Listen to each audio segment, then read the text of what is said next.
흐르던 강물이 은빛으로 정지하고 깊은 골짜기도 흰 눈에 덮여 그 빛을 빼앗길 때, 그때 깊은 겨울잠 속으로 빠져버린 애벌레처럼 우리는 누비불 속으로 끼어들며 시린 두 손을 깍지 쥐곤 했습니다. 찢어진 창호지 틈새를 비집고 들어온 달빛에 마찬가지 찢어지게 가난한 몰골이 드러날 때면은 마디마디 단절음으로 울었던 그 서러운 소리. 더듬더듬 겨울 밤길을 헤쳐나가며 칠흑 속에서 파랗게 일었던 맹인 안마사의 피리 소리는 냉기서린 운목이나마 그래도 누워있는 우리들을 안절부절하게 하곤 했습니다. 그리고 가까이듯 멀리듯 이어졌던 고학생들의 찹쌀떡 소리. 메밀묵 사려 찹쌀떡. 파는 이나 사는 이나 모두 가난했기 때문에 처량한 심사를 그렇게 애수어린 단조에 실을 수밖에 없었던 그 시절.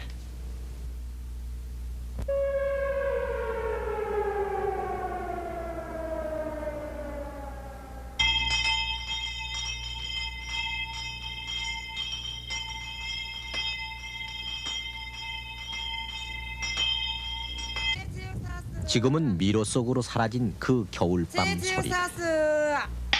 그러나 지난 세월을 곰곰 돌아가면 처마 밑 어디선가, 오실의 어디선가 세월이 날려버린 그 여운들은 쇠잔한 바람이 되어 우리들 베갯머리에 슬며시 다가오곤 합니다.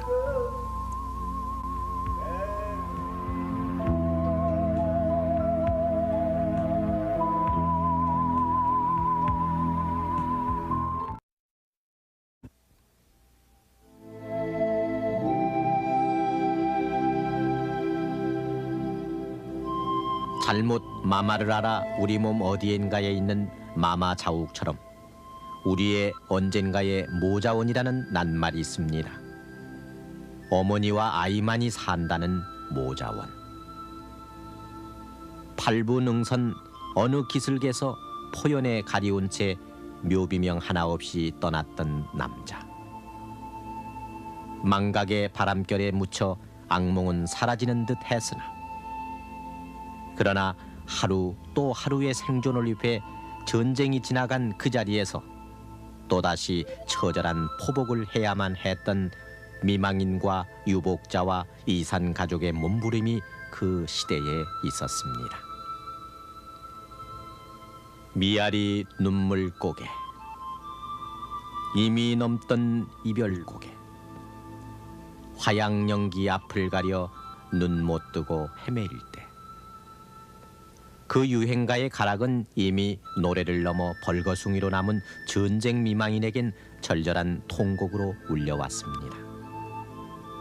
자식을 떠나보내고 여생을 헤아리는 노부모와 자신의 한 끼니 밥을 위해 그들은 거리에 나섰습니다.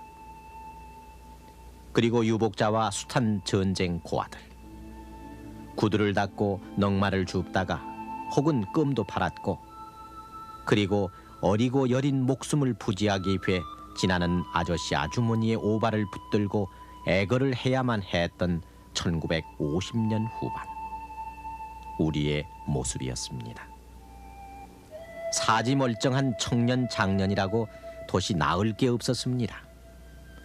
서울 청계천변 혹은 봉촌동 산기슭에다 얼기설기 만든 바람막이 판잣집이 가진 것 없는 무사람의 부러움을 받았을 때 그들은 빈 지게에 황량한 바람만 지고 퉁퉁 부른 국수가락으로 빈속을 채웠습니다. 그리고는 담벼락 밑을 찾아 온몸을 녹이다가 불현듯 짧은 이 세상에 인연을 다하고 차디찬 육신만 가만히 몇 장 안에 남았던 사연이 거리마다 널리곤 했습니다.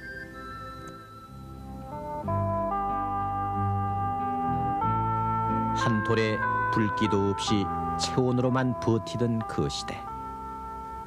신장로 한 구석에서 멀리 반딧불처럼 떠있던 포장마차는 그래도 도시 사람들에게는 더없이 훈훈한 저녁나절 한때를 보태주곤 했습니다.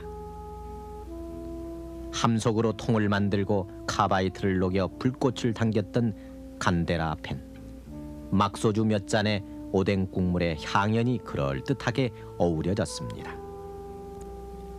태엽 풀린 쾌종시계가 댕댕 10시를 울리고 11시를 넘기면은 그때 아낙네들은 언제나 조바심으로 가장의 귀갓길을 애태우곤 했습니다.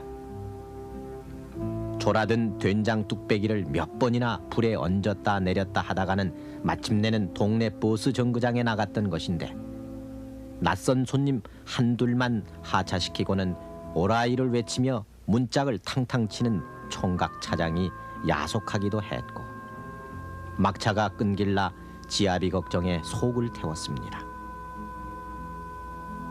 그렇게 동네 어귀는 추위보다 밤이 걱정이 돼서 가장을 기다리느라, 청소하다 늦는 아이들 하굣길을 기다리느라 아낙네들의 노심초사로 안절부절이었습니다. 새벽 4시까지의 통행금지.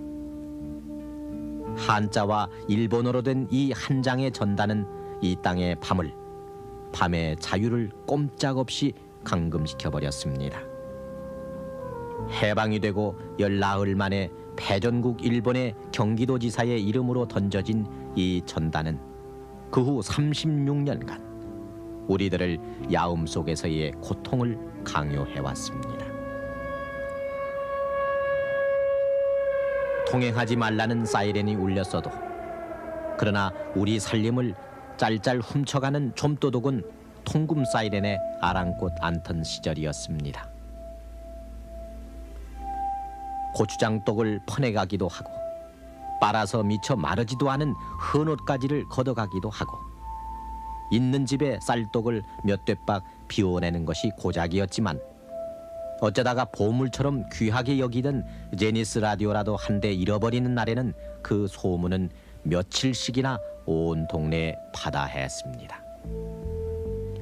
그래서 별반 잃어버릴 것 없는 집 담장 위에도 병을 깬 유리 조각을 꽂아 어설픈 무장을 하기도 했고, 새벽 4시 통금이 해제될 때까지 순찰을 도는 야경꾼은 도둑을 쫓는 건지 두려움을 달래는 건지 더욱 세게 딱따기를 두드리곤 했습니다. 그 야경표를 가지고 딱딱딱 때리고 이게 동네마당 돌아다니는 게 뭐냐면은 도둑놈 조심하시오 하기 위해서 이제 그런 것인데, 이 도둑놈이라고 봐야 이제 작게 된다면은 참 큰 사전 내고 이런 도둑놈은 그때 당시에는 별로 없었고, 우리가 아다시피는 그 좀도둑이라고 해가지고 집안에 나와가지고 그 간장 같은 거 퍼가고 고추장, 뭐 된장, 콩 같은 거 이제 그 화관에서 넣으면 이제 그것도 퍼간 도둑놈도 있었어요. 그 잡도둑이. 잡고 보면은 이 동네지간에 사는 사람이라서 크게 벌은 못 썼죠.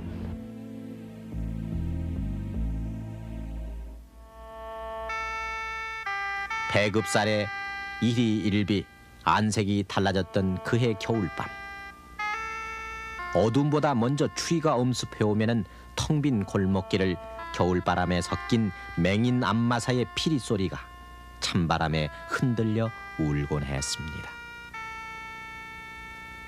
부르는 이도 없건만 혹 바람소리라도 잘못 들은 건지 가다가 뒤돌아보고 가다가 멈칫 뒤돌아보고, 맹인 안마사는 겨울밤을 시리도록 하얀 지팡이로 짚어가곤 했습니다. 찹쌀떡 사려, 메밀묵 사려. 말은 공부하는 고학생이었으나 연령이 급급했던 소년들. 배움은 선택받은 몇몇 사람들만의 것이었고, 그래서 고학생들의 서울살이는 의뢰이 보리 몇 되박 간장 한 종지, 그리고 밤이면은 이렇게 목쉰 외침으로 시작됐습니다. 밤마다 아이들 성화에 졸린 어머니가 며칠을 별러 고이춤에서 꼬깃꼬깃 접은 10판짜리 한 장이라도 내주는 날은 찹쌀떡 장수가 그새 멀리 가버리진 않을까 안달하는 아이의 발걸음이 부산했고 그날 밤은 또 온 식구가 몇 개 안 되는 찹쌀떡을 놓고 어머님 드셔보세요. 아니다. 애들이나 주어라. 한참을 사양하다 한 점 깨물어 보면 찐득찐득한 찹쌀에 달콤한 팥 버무리게 그 맛은 긴 겨울밤에 감칠맛 나는 한 조각 추억이었습니다.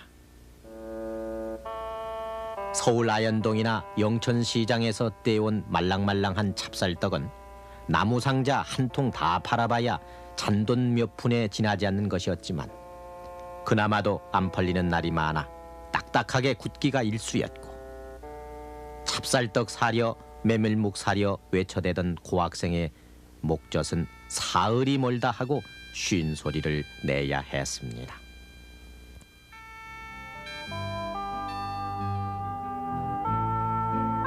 새벽 동이 들려면은 아직 이른 시간이었지만은 또다시 어떻게든 천근 같은 몸을 움직여야 했고 그래서 새벽은 늘상 이들 가난해서 더욱 부지런한 사람들로 해서 깨지곤 했습니다. 배로 만든 솔대를 감아서 징을 치며 돌아다니는 굴뚝 청소부는 농한기 한철을 이용해 현금이나 한 번 만져보려는 부지런한 뜨내기들이 대부분이었지만은 지게에 나무 목판을 쥐고 쉴 새 없이 총을 치며 긴 겨울밤에 어둠을 쫓던 두부장수는 새벽잠 없는 주부들과 늘 허물없는 아침 첫 인사를 나누었고 그래서 대문가에 표시해 놓는 발을 정자 한 획만으로 두 말 없이 외상을 주곤 했습니다. 그리고 부산 제첩국 장수의 바지런한 성화는 부산 피난민의 여수와 배아리를 함께 다독거렸었습니다. 제첩국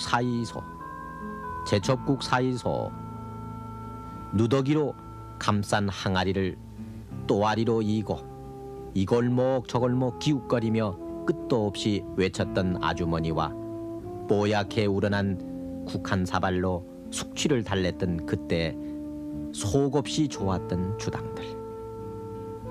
길고 적막했던 밤은 그렇게 풀렸습니다.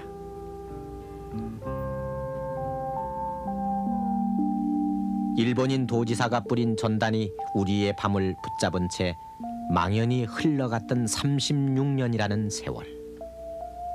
그때 태어난 해방동이가 장년이 되도록 우리는 밤을 지새우는 것, 갇혀있는 것, 그래서 금제와 구속을 구경하듯이 흘려보냈던 그 몇천 몇만 개의 겨울밤들. 우리의 밤은 통금에 쫓겨 질주하는 차량과 함께 다급해졌고 야경꾼의 딱딱이 소리에 쫓기듯이 조급했습니다. 만삭의 임산부가 팔을 동동 굴려도 빗장을 잠근 채 까맣게 변한 그 거리는 이미 우리들의 거리는 아니었습니다. 경찰서 보호실엔 언제나 통금 위반자들의 사연이 무성했고 가끔 크리스마스 날이니 광복절이니 해서 하루씩 통금의 해제라도 되는 날이면 밤거리는 볼일 없는 사람들까지 넘쳐 비로소 경축일을 실감케 했던 그때. 완행열차는 무심히 자정을 넘기곤 초조한 승객을 프레트홈에 부려놓은 채 떠나고 했는데 그 시절 차표와 바꾼 일시 통행증의 손바닥 도장은 우리들 기억에 부끄러운 음각으로 새겨져 있습니다.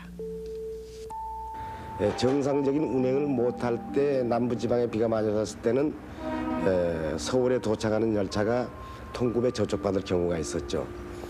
그럴 때는 파출소 직원들이 나와서 그 일시 야간 통행증을 한 도장이 있습니다. 그걸 종이에다 쭉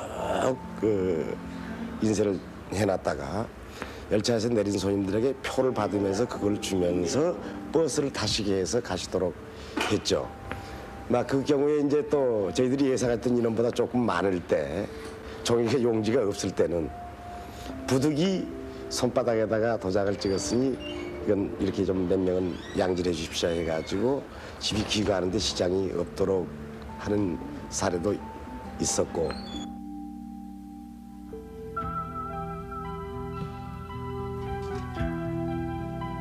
다시 일상으로 돌아와 불야성의 이 거리에서 아무렇지도 않게 호흡해보는 겨울밤. 오히려 밤이면 일어서는 오늘 겨울밤의 생기. 그러나 그 무겁던 밤으로의 빗장을 걸어놓았던 통행금지의 시대는 불과 6년 전의 일이었습니다. 그런 통금 문화에 오래도록 젖어가지고 사실은 그때는 불편했었지만은 참고 견디고 그러다 보니까 사실은 이제 통금 자체에 적응이 돼가지고 별 불편이 없는 것처럼 이렇게 위장이 돼서 성장이 되었거든요. 근데 사실 이제 그 굉장히 불편한 겁니다. 지금 한 6년 전에부터 이제 통금이 해제가 돼가지고 많은 문화적인 그런 사회적인 변화 이런 게 일어난 건데 통금 이 하나가 변화됨으로써 그게 연관되어서 자율적으로 변하는 게 참 많거든요.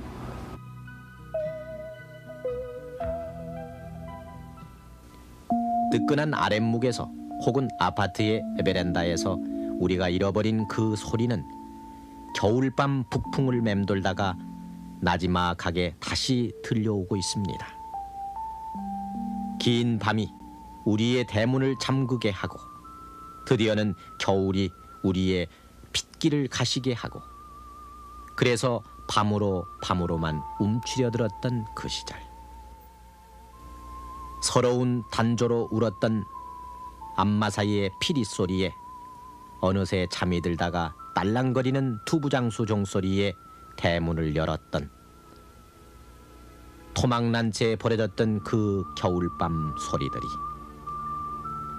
오늘 이제는 며칠 탓이 없어 홍조 띤 얼굴로 잠든 아이들 위로 소리 없이 내려앉고 있습니다.